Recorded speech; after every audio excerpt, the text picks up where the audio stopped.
नमस्कार मंडळी, मी सोनाली किचन कट्टा या रेसिपी चॅनलवर तुम्हा सर्वांचं मनापासून स्वागत करते। तर आज आपण उपवासाचे फळी पापड ही रेसिपी पाहणार आहोत। बघा किती मस्त असे पांढरे शुभ्र आपले फळी पापड तयार होतात। हे जर तुम्ही ट्रिक वापरून जर फळी पापड केले तेलकट सुद्धा होणार नाहीत आणि छान असे फुललेत।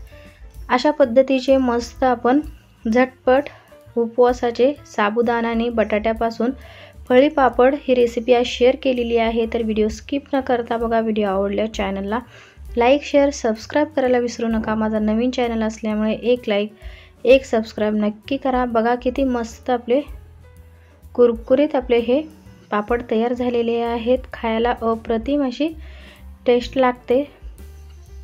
तर आपण बटाटा न शिजवता बनवणार आहोत। चला तर रेसिपीला सुरू करूया। त्यासाठी मी इथं भिजवलेला साबुदाणा घेतलेला आहे अर्धा किलो। तर आपण रात्री जास्त पाणी टाकून हे मस्त मऊसद असे साबूचे तांदूळ भिजून घ्यायचे। मऊ एकदम असे मॅश झालं पाहिजे हाताने इतपत आपल्याला जास्त प्रमाणात पाणी टाकून भिजवायचं आहे।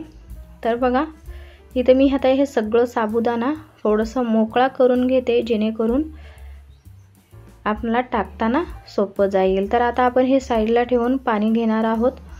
तर इथं मी पाणी एका मोठ्या चांगल्या जाड कढईत किंवा जाड बुडाच्या पातेल्यात तुम्ही हे शिजवायला घेऊ शकता। तरी मी इथं जेवढा आपला साबुदाणा होता तेवढंच इथं पाणी टाकलेलं आहे आणि छान अशी उकळी आल्यावर त्यामध्ये हा साबुदाणा टाकून द्यायचा आहे। तर बघा तुम्हाला जेवढं बनवायचं असेल त्या पद्धतीने तुम्ही साबुदाणा कमी जास्त सुद्धा घेऊ शकता। 2 वाटी किंवा 2 कप असं तुम्ही प्रमाण घेऊन त्या पद्धतीने करू शकता। तर इथं बघा मी लाल तिखट टाकलेला आहे। लाल मिरच्या ज्या असतात त्या मी छान असं ओबडधोबड मिक्सरला वाटून घेतलेला आहे। तुम्ही ते कमी जास्त सुद्धा करू शकता किंवा ह्या ऐवजी हिरवी मिरची सुद्धा टाकू शकता। तर बघा आता हे छान असं मिक्स करून घ्यायचं। तरी बघा छान असं आपलं हे शिजलेलं आहे। यामध्ये मी चवीपुरतं मीठ टाकलेलं आहे 1-1.5 चमचा। तो व्हिडिओ स्किप झाला त्यासाठी तुम्ही आवर्जून ह्यामध्ये कमीच टाकायचं। कोणतेही वाळवणाचे पदार्थ जे असतात त्यामध्ये मिठाचं प्रमाण कमी टाकायचं आहे। इथं मी अर्धा किलो साबुदाण्यासाठी पाव किलो बटाटे खिसून घेतलेले आहेत। कच्चे बटाटे आहेत। तुम्ही जर कच्चे नाही टाकत असेल तर तुम्ही शिजवून सुद्धा टाकू शकता। पण इथं मी कच्चाच बटाटा टाकलेला आहे जेणेकरून आपण ह्या साबुदाण्यासोबत छान असं शिजून घेणार आहोत।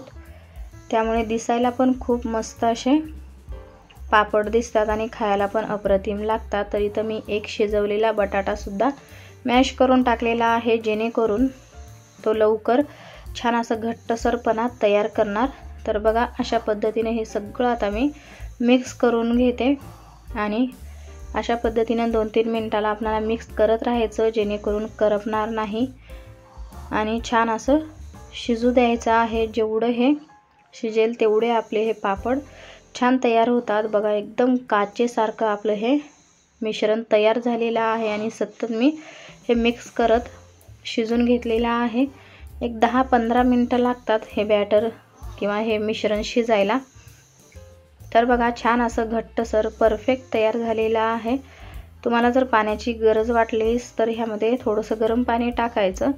पण इतपत आपल्याला घट्टसरपणा आणायचा आहे। बघा आणि छान मिक्स करून बटाटा साबुदाणा एकदम चकाकी येईपर्यंत शिजून घ्यायचा आहे।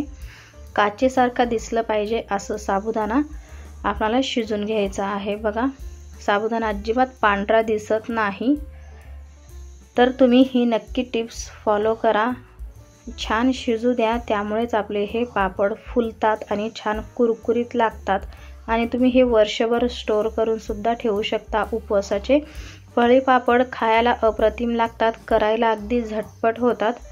तर हे छान असं मिक्स करून घेते। तुम्ही इथं लाल मिरची ऐवजी हिरवी मिरची सुद्धा मिक्सरला वाटून टाकू शकता। पण लाल मिरची पण खूप छान टेस्टी लागते। तर आता मी थोडंसं हे थंड करून घेते। गरम न टाकता थोडंसं मी थंड करून घेते। अजून छान असं घट्ट होते। तर बघा आता इतपत आपलं थंड करून घेतलेलं आहे।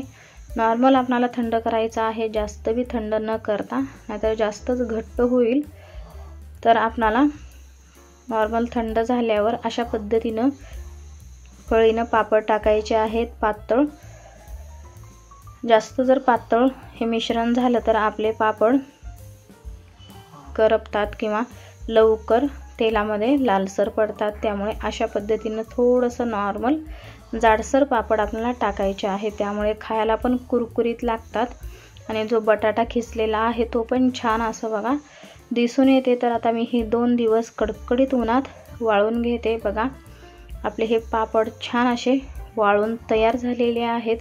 फळी पापड करायला अगदी सोपे आणि खायला कुरकुरीत असे उपवासाचे पापड तयार झालेले आहेत। तर बघा किती छान आपले काचेसारखे पापड तयार झालेले आहेत आणि तेलात टाकताच डबल फुलतात। तर बघा किती मस्त आपले हे पापड तयार झालेले आहेत। आता आपण हे तळून दाखवते। तर मी इथं कढईमध्ये छान असं तेल गरम करून घेतलेलं आहे, त्यामध्ये एक पापड टाकून थोडंसं चांगलं कडकडीत तेल गरम करायचं, त्यामुळे लवकर फुलतात। बघा दुप्पट पापड फुललेला आहे आणि कुरकुरीत पण तेवढाच झालेला आहे आणि छान असा फुलून आपला हा पापड तयार झाला। बघा किती मस्त पांढरा शुभ्र आपला हा पापड दिसत आहे। तर बघा किती मस्त फुललेला आहे। याच पद्धतीने सगळे पापड फुललेले आहेत आणि छान असे मी 2-4 पापड तळून घेते। बघा उपवासाला तुम्ही झटपट असे जास्त वेळ नसेल किंवा घाई गडबडीत आपणाला उन्हाळी काम, काही जणांना नोकरी किंवा लहान बाळ असल्यामुळे जास्त वेळ देता येत नाही, त्यामुळे तुम्ही अशा पद्धतीनं हे झटपट होणारे पापड करू शकता।